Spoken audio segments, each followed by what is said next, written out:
this is MBTV and welcome back to my channel. Ngayon guys, ipapakita ko sa inyo how to make the scallop potato.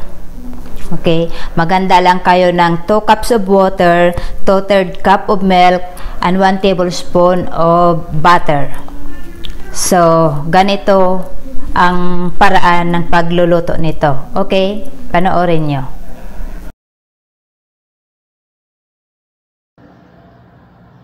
So, okay guys, naka-ready na yung aking panghalo rito, yung milk, yung butter, at saka yung scallop potato. Tapos, naka-ready na rin yung ating oven for 450 degrees. So, ganito lang yun guys. Ilagay na yung butter. Tapos, buhusan ng mainit na tubig. Yung pinakulong tubig kanina na 2 cups. Tutunawin yung butter. Yan, kailangan haluin mabuti. Haluin siya. And then, ilagay na yung powder na nakalagay doon sa loob ng box. Haluin.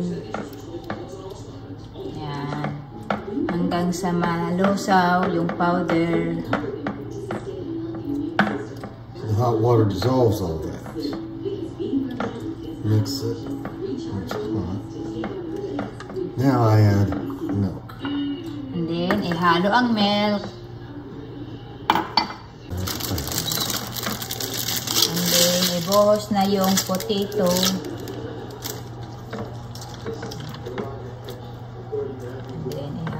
Ihalo.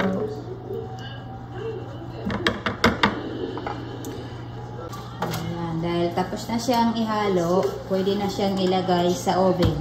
Yan. So, nailagay na natin guys doon sa oven. Antayin na lang natin siya ng 30 minutes. Okay? Pwede mo naman halimbawa after ng 20 minutes, pwede mo siyang buksan at ihaluin mo.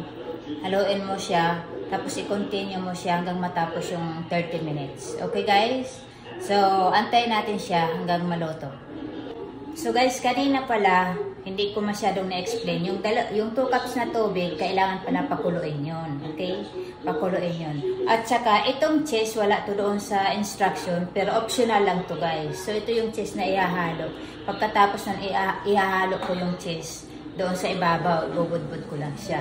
Okay? Mamaya, makikita niyo. So, ayan na guys. Dahil luto na siya, ipaibabaw na yung cheese. Ihahalo lang siya sa ibabaw.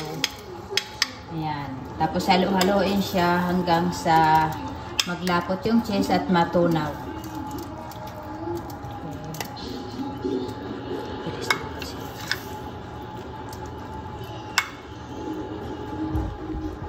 As it cools down, this will thicken. Okay. So, pabayaan muna siya na mag-cool ng mga like 2 minutes. Ayan. Tapos, pwede na siyang kainin. So, okay. This is the finished product.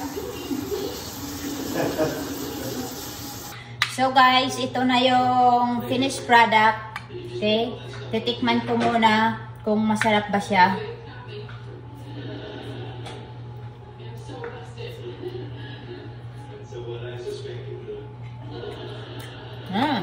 Masarap na. Pwede na siya guys. Basta ito lang guys ang masasabi ko. Yung cheese optional lang siya. Wala yan doon sa instruction niya. Okay, madali lang gawin. So, kung nagustuhan nyo guys yung video ko na ginawa, don't forget to click the subscribe and like my video. Okay guys? Thank you. Mabuhay!